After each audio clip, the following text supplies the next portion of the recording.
It is unthinkable that such horrors should be repeated.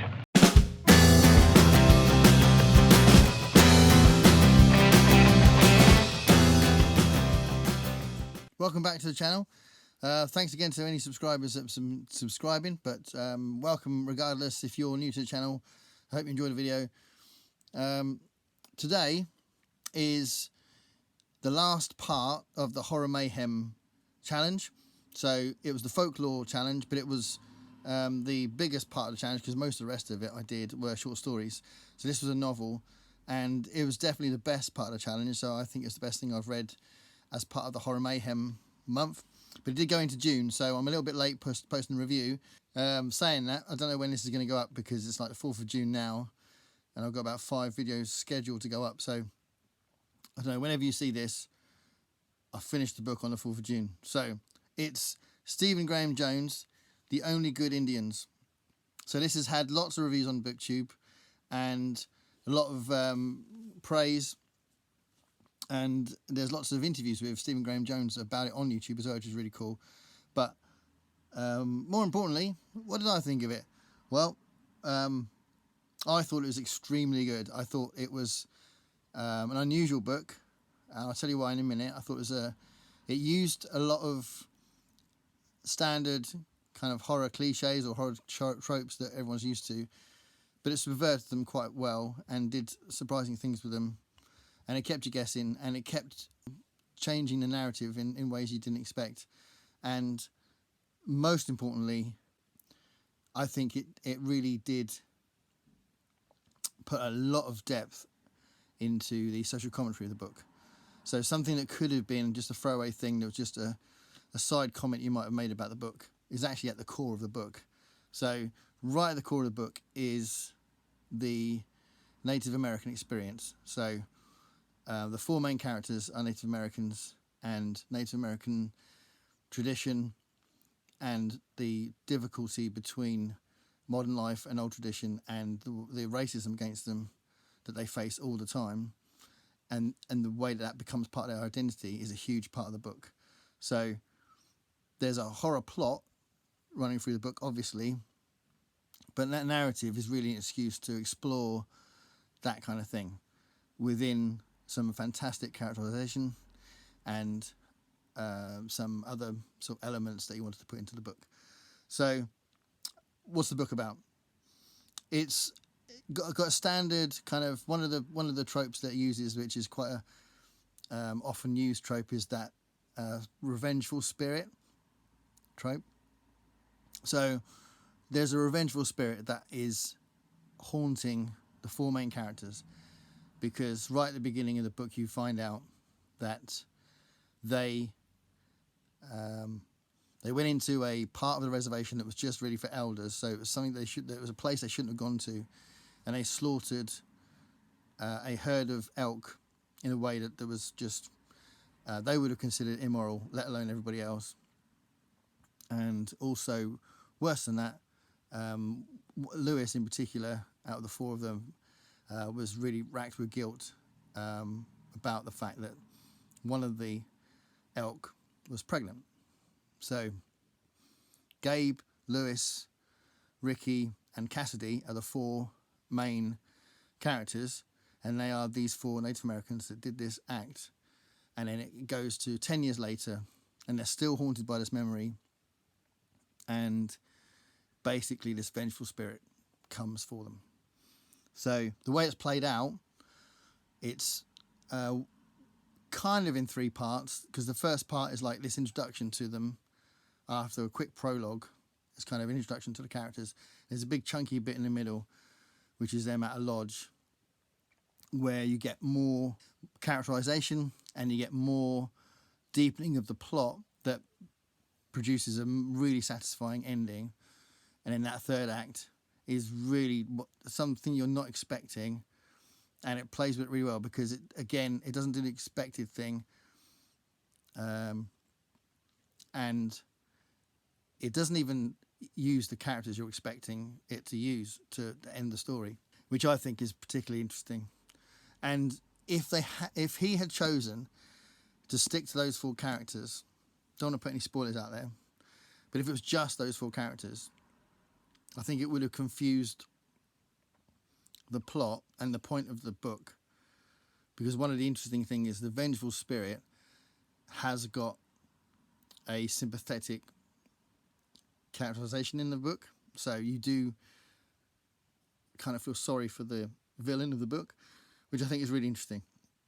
And it's not that you hate the main 4 characters. You don't. They are portrayed in a way that means that they're not sort of anti-heroes or anything. But there's definitely a lot of sympathy for the vengeful spirit. And that is played out really well at the end. And yeah, I just think it's a really good book. And the last couple of pages in particular really makes you, I don't know, it gives a very final ending that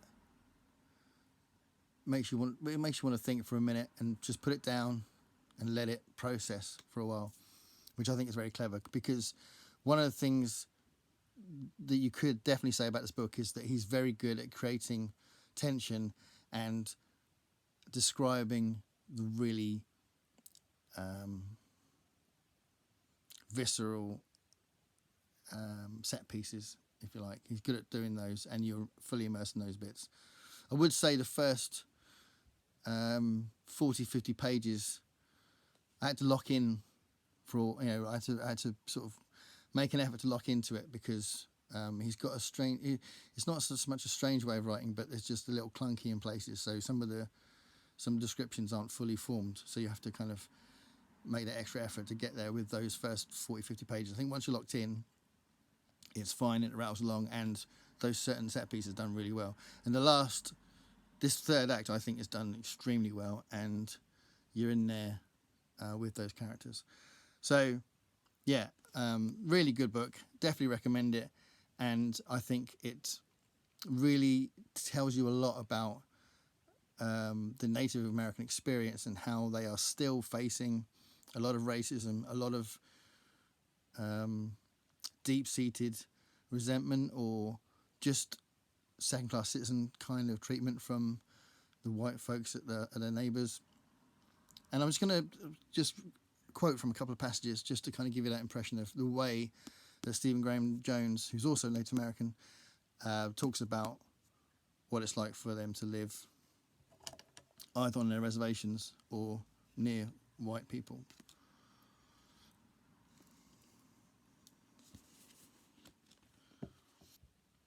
Only stupid Indians brush past a bunch of hard-handed white dudes, each one of them sure that seat you had in the bar, it should have, by right, been theirs. They're cool with the chief among them being the chain monkey, but when it comes down to who has an eyeline on the white woman, well, that's another thing altogether, isn't it?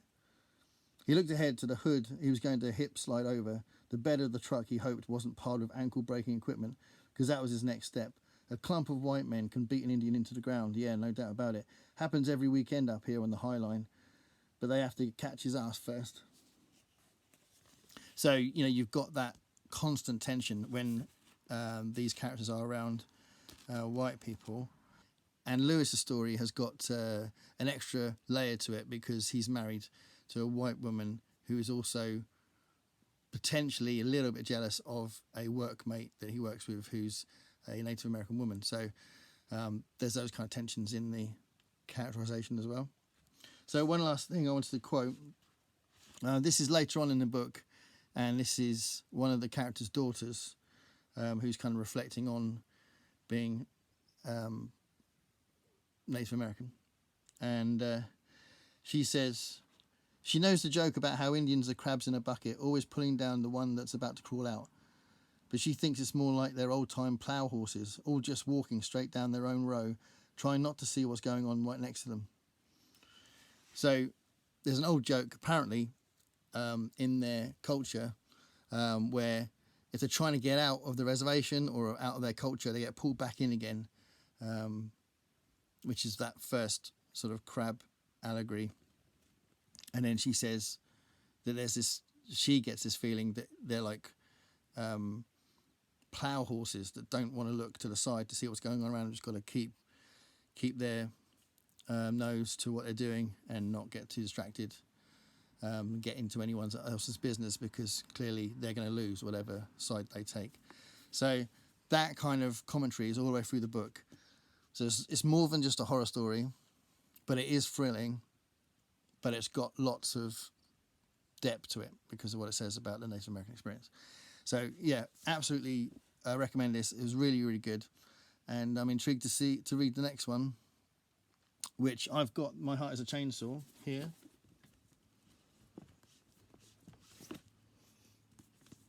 So I will get to this soon. I've got tons to read for June, but we'll see how we get on, see how quickly I can get to it. Hope you enjoyed that review. Please comment below what you thought of the book and what you thought of what I said about the book, and I'll speak to you later. Thanks a lot. Bye.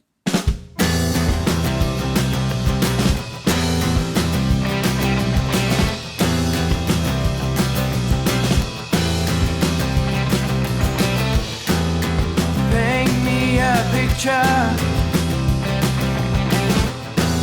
of what it's like to be